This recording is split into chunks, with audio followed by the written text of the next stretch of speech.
हम part first के ANF के सेकंड पेपर बिजनेस स्टैटिस्टिक्स में हम एक स्क्यूनेस के बारे में पढ़ रहे थे, विषमता का अध्ययन कर रहे थे। हमने इसमें जाना था कि विषमता का मतलब है कि हमारा जो सांख्यिकी का यूँ कहना चाहिए, सांख्यिकी श्रेणी में जो हमें डिस्ट्रीब्यूशन जो दिया गया है वो सममित है, सिमेट्रिकल है या एसिमेट्रिकल है। इसकी जानकारी के लिए हम इसके मेजर्स का उपयोग करते हैं। इसके जो मेजरिंग के जो मेथड हैं उसमें मोस्ट इम्पोर्टेंट कार्ल पियर्सन का हमने पिछली बार देखा था। इसके अलावा बाउले का और कैली के भी मेज़र हैं। बाउले का जो मेज़रमेंट है वो क्वार्टाइल के ऊपर डिपेंडेंट है। तो बाउले ने जो फार्मूला हमको दिया है it is based on quartile and median. इससे पहले हमने जो कार्ल पियर्सन का किया था वो अरिथमेटिक मीन और मोड के ऊपर डिपेंड था। उनकी सहायता से और स्टैंडर्ड डेविएशन की सहायता से हम स्क्यूनेस का पता करते थे। इस विधि में यानी इस मेथड में हम बाउले की जो मेथड है उन्होंने जो फार्मूला दिया है उसमें हम क्वार्टाइल्स और मीडियन की वैल्यूज़ को ज्ञात करने के बाद जो उन्होंने फार्मूला दिया उसमें पुट करके वैल्यूज़ हम स्क्यूनेस का पता लगाएंगे। इससे पहले हमने डिस्कस किया था कि कोई फ्रीक्वेंसी डिस्ट्रीब्यूशन सिमेट्रिक है या एसिमेट्रिक है। क्वार्टाइल पे अगर हम बात करें तो मीडियन से कितनी दूरी पर Q1 और Q3 है। अगर ये बराबर दूरी पे हैं तो उसे हम सिमेट्रिक डिस्ट्रीब्यूशन बोलते हैं, और अगर मान लीजिए ये डिफरेंट पोजीशन पे हैं तो उसे हम एसिमेट्रिक डिस्ट्रीब्यूशन कहते हैं, जो पॉजिटिव या नेगेटिव होती है। इन्होंने जो फार्मूला दिया है it is Q3 + Q1 - 2m, और इनका जो कोएफिशिएंट है Q3 + Q1 - 2m / Q3 - Q1। तो एक एग्जांपल से हम इसको समझते हैं। ज़्यादातर ये विधि वहाँ पर उपयोग की जाती है जहाँ पर बाउले की गणना नहीं करनी हो। तो इन्होंने कहा कि फाइंड द बाउले coefficient of skewness from the following data. एक इंडिविजुअल सीरीज़ आपको दी गई है 2, 4, 6, 8, 10, 12, 14, 16, 18, 20 एंड 22।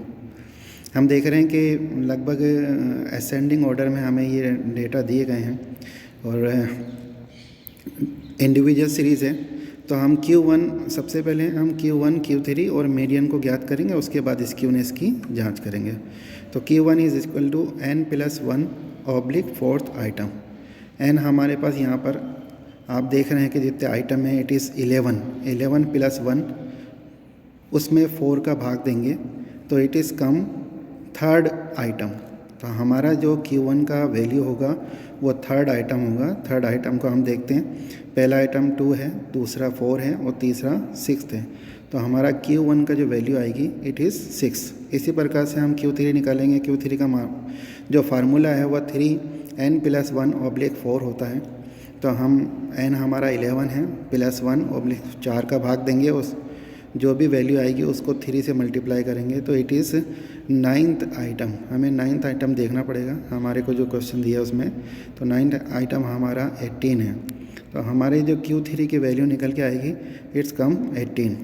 इसके पश्चात हम मीडियन की कैलकुलेशन करेंगे। मीडियन का जो हमारा फार्मूला है इंडिविजुअल सीरीज़ में n + 1 / 2 आइटम। तो n वही है हमारा 11 + 1 12 में 2 का भाग देंगे तो हमारा साइज़ ऑफ 6th आइटम हमें लेना है। तो जो 6th आइटम है हमारे सामने इट इज़ 12। तो हमारा जो मीडियन का वैल्यू होगा वो 12 होगा। अब हमने Q1, Q3 और हमारे मीडियन की गणना कर ली है। इसके पश्चात हम बाउले के हिसाब से स्क्यूनेस का मेज़रमेंट निकालेंगे। तो इन्होंने जो दिया है स्क्यूनेस = Q3 + Q1 - 2m। तो Q3 की वैल्यू हमारी 18 है, Q1 की 6 है, इसको जोड़ेंगे तो 24 और मीडियन हमारा 12 है। तो 12 को 2 से मल्टीप्लाई करेंगे तो इट इज़ आल्सो कम्स 24। तो 24 में से 24 हम माइनस करेंगे तो हमारी जो स्क्यूनेस है इट इज़ 0, यानी इस श्रेणी में किसी प्रकार की कोई विषमता नहीं है। इसी प्रकार से अगर हमें स्क्यूनेस निकालनी, कोएफिशिएंट ऑफ स्क्यूनेस निकालना हो तो उन्होंने जो फार्मूला दिया है it is Q3 + Q1 - 2m / Q3 - Q1। तो हम यहाँ पर इसको वैल्यूज़ को रख देंगे। तो चूँकि हमारा वैल्यू जो स्क्यूनेस के वैल्यू निकला था इट इज़ आल्सो 0, और 0 में हम यहाँ पर जब 12 का भाग देंगे तो इट्स आल्सो कम 0। तो ये ऐसी श्रेणी है जिसके अंदर विषमता नहीं है। तो क्यों नहीं है? इसका रीज़न ये है कि मीडियन से Q3 की दूरी और मीडियन से Q1 की दूरी लगभग पूरी तरीके से एक समान है। आप देखिए हमारा मीडियन 12 है और Q1 6 है, तो 6 में से 12 में से 6 को माइनस करेंगे तो हमारा 6 आएगा। इसी प्रकार से Q3 हमारा 18 है, 18 में से हम 12 को माइनस करेंगे तो इट्स आल्सो 6। तो दोनों की दूरी मीडियन से एक बराबर है, इक्वल डिस्टेंस पे दोनों स्थित हैं, इसलिए इसमें किसी प्रकार की विषमता नहीं है। बल्कि ये जो हालांकि फ्रीक्वेंसी डिस्ट्रीब्यूशन है इंडिविजुअल सीरीज हमको दी गई है, ये पूरी तरीके से सिमेट्रिक है। धन्यवाद।